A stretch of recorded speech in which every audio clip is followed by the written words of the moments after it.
Aê, vamos voltar a falar de Previdência, porra! Vai, Previdência! O sucesso do governo Bolsonaro depende de uma PEC, uma proposta de emenda à Constituição, só uma reforma. Mas antes de eu falar, peço que vocês se inscrevam aí no canal, clica no sininho, compartilhe o vídeo, o canal com seus amigos e dá uma comentada marota aí.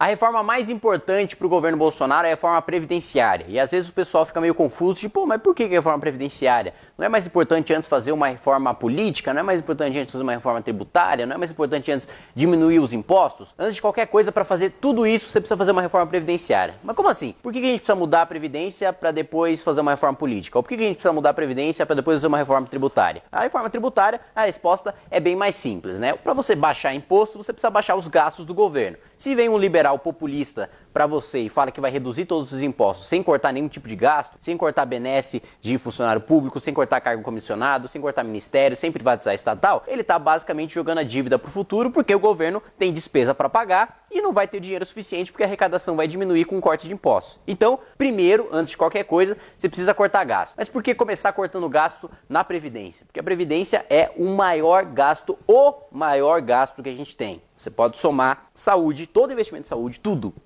que é gastado no país inteiro, em todos os estados, em todos os municípios, com tudo que é gastado no SUS, todos os hospitais, todos os municípios, todos os estados, com tudo que é gasto em infraestrutura, se bem que infraestrutura no Brasil também o investimento é pífio, mas pega todas as pontes, as estradas e tudo que você imaginar, portos, pega também investimento em segurança pública, pega todo o gasto com polícia civil, com polícia militar, pega todos os gastos com o exército, junta tudo, não dá ainda para pagar o quanto a gente paga para a Previdência, ou seja, é realmente o maior gargalo de dinheiro público que a gente tem e justamente por causa de dois fatores. Primeiro fator é um fator muito simples. Você aí pensa aí no seu avô. Muito provavelmente seu avô teve mais de 4, 5, 6, 7, 8 irmãos, né? Meu avô especificamente acho que teve 12 irmãos, se não me engano. E agora pensa nos seus pais. Pense em você. Quantos irmãos você tem? Você tem 1, 2 no máximo? 3, assim, se for. Eu já sou um ponto fora da curva que tenho 3 irmãs, mas você com certeza deve ter menos. Então, basicamente, foi um esquema de pirâmide, por quê? Lá, antigamente, você tinha lá suas 10 pessoas para cada aposentado, trabalhando para sustentar o aposentado. Então, o sistema de hoje, como é que é? Às vezes o pessoal pensa que você vai lá, trabalha, contribui o seu dinheirinho, e aí o governo guarda num cofrinho, e aí quando você se aposenta, o governo manda aquele dinheiro do cofrinho de volta para você. Na verdade, não. Quando você trabalha e você contribui para o INSS, você está mandando o seu dinheiro para quem está aposentado hoje, para pagar a aposentadoria de quem trabalhou no passado, e quem trabalhou no passado pagou a aposentadoria de quem trabalhou no antepassado. Gostou desse jogo de palavras? Muito bom. Basicamente, esse sistema não fica sustentável porque cada vez mais as pessoas vivem, né? Você tem uma expectativa de vida cada vez maior e mais do que expectativa de vida, taxa de sobrevida. O que é taxa de sobrevida? É a expectativa de vida que você tem quando você chega, por exemplo, em 60 ou 65 anos. É a expectativa de vida que você tem depois que você já alcançou determinada idade. Não dá para utilizar no debate previdenciário só o dado da expectativa de vida, porque a expectativa de vida também leva em consideração aquelas pessoas que morrem muito cedo, aquelas pessoas que sofrem acidentes, enfim, pessoas que nunca vão chegar na idade de se aposentar e, portanto, não faz sentido utilizar a expectativa de vida no cálculo previdenciário. Essa aí é uma das principais falácias utilizadas pela esquerda para falar, não, mas com a expectativa de vida o cara vai se aposentar e 2 anos ele vai morrer. Não, mentira, tem que pegar a taxa de sobrevida, que em média, se não me engano, para os 65 anos no Brasil, é ali os seus 10, 15 anos de taxa de sobrevida. Bom, enfim, se a qualidade da saúde aumenta, a renda aumenta, a qualidade de vida aumenta, as pessoas vivem mais. Vivendo mais, elas ficam mais tempo aposentadas. Só que, na mudança cultural, as pessoas têm menos filhos, né? Agora as pessoas querem antes formar uma carreira profissional, querem estudar, querem se formar na universidade, para depois pensar em ter filho, talvez algum dia casar e não sei o que, coisa que era muito diferente de antigamente, que não tinha televisão, aí era filho atrás de filho, tal, não tinha Netflix, no Netflix o pessoal era fazer filho. Hoje você tem a diferença, né, que é praticamente 2 trabalhadores para cada aposentado, e no futuro isso vai ficando cada vez pior, ou seja, tipo aqueles esquema de pirâmide lá que o seu primo de 3º grau vive te chamando lá para você comprar um pacote e espalhar para seus amigos, é a mesma coisa, aquela reunião lá que ele mostra no slide, que você, em 2 meses esse nosso revendedor comprou uma Ferrari. Não, é mais ou menos isso, só que você é obrigado a participar e o rombo é gigantesco, porque o país inteiro é obrigado a participar desse esquema de pirâmide que é absolutamente mal administrado. Não só o esquema de pirâmide, como o esquema de pirâmide mal administrado. E o outro esquema de pirâmide é a questão do funcionalismo público. A média de aposentadoria do funcionário público é muito maior da média de aposentadoria do trabalhador da iniciativa privada. Qual que é o problema nisso? O cara passou no concurso, ele merece. Tem um problema fundamental nisso. Quem paga a aposentadoria do servidor público é o trabalhador da iniciativa privada. Então não faz o menor sentido os salários ou as aposentadorias do funcionalismo público crescerem numa taxa maior do que a produtividade, do que os ganhos da iniciativa privada, porque simplesmente um banca o outro, e se aquele que é bancado cresce mais do que aquele que banca, você simplesmente não consegue pagar a conta. Então, hoje, por exemplo, individualmente, proporcionalmente,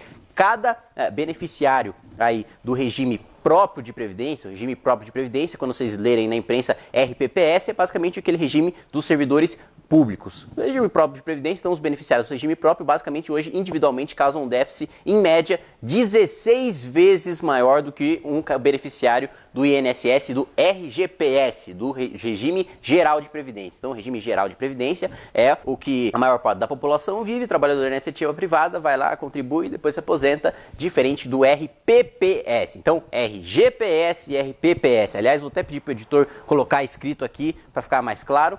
Traduzindo esse monte de sigla, né, na prática, o que isso significa? Isso significa que o trabalhador da iniciativa privada, que aqueles formalizados, em regra, recebem um salário mínimo, trabalha a vida inteira recebendo um salário mínimo, vai lá, se aposenta com um salário mínimo e paga a aposentadoria do juiz, do promotor, do político. Inclusive, agora eu, que sou deputado federal eleito, o cara que recebe um salário mínimo, hoje é obrigado a pagar a minha aposentadoria. E a ideia é justamente acabar com isso, acabar com o privilégio. Ter o mesmo sistema, para mim, sou deputado federal, para você que trabalha na iniciativa privada, pro engenheiro, pro pedreiro, pra médica, tudo qualquer que seja, pro juiz, pro promotor, todo mundo com o mesmo regime, sem ninguém ser obrigado, ser escravizado em nome de uma elite do funcionalismo público. Tem que acabar com esse tipo de privilégio e justamente por isso a reforma previdenciária não é só uma questão fiscal, é uma questão moral. É absolutamente injusto que hoje o trabalhador da iniciativa privada, que sofre para colocar comida na mesa, seja obrigado a financiar a elite de Brasília ou dos funcionalismos públicos dos estados, dos municípios. Essa é a questão. A gente tem um déficit gigantesco, tem uma transferência de renda do mais pobre para o mais rico.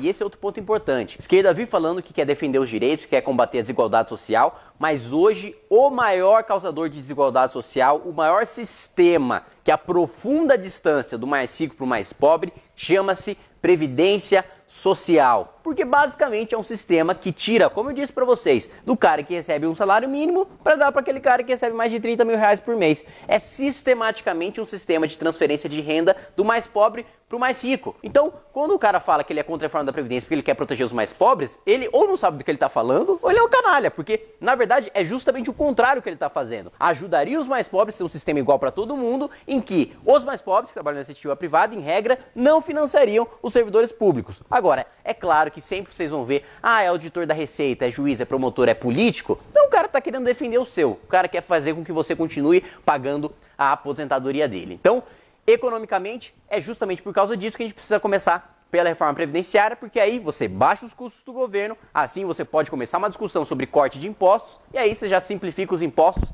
e taca ali pau, economia vai que vai. E politicamente, por que precisa ser aprovado? Precisa ser aprovado porque a reforma previdenciária é a reforma mais difícil de ser aprovada, primeiro por ser um tema espinhoso, que a esquerda, os sindicatos fazem muito barulho e soltam um monte de fake news sobre a reforma, e segundo, porque é uma PEC, e PEC precisa de maioria qualificada de 3/5. Bom, que diabo é isso? Primeiro, a Câmara tem 4 tipos de maioria diferentes. Se eu estiver falando besteira, depois corrija aí na descrição ou na edição, mas basicamente 4 tipos de maioria diferentes. Primeiro, maioria simples, que é o projeto de lei ordinário, que é um projeto de lei comum. Maioria simples é 50% mais 1 de metade dos parlamentares, ou seja, 50% mais 1 de metade dos 513, ou no caso das comissões, 50% mais 1 de metade do número de membros da comissão. Maioria absoluta é para projeto de lei complementar, ou seja, projeto de lei que regulamenta um direito que já está previsto na Constituição. Isso aí, maioria absoluta, que é 50% mais 1 do todo, do plenário inteiro, no caso dos 513, na Câmara, ou dentro das comissões, do número total de membros da comissão.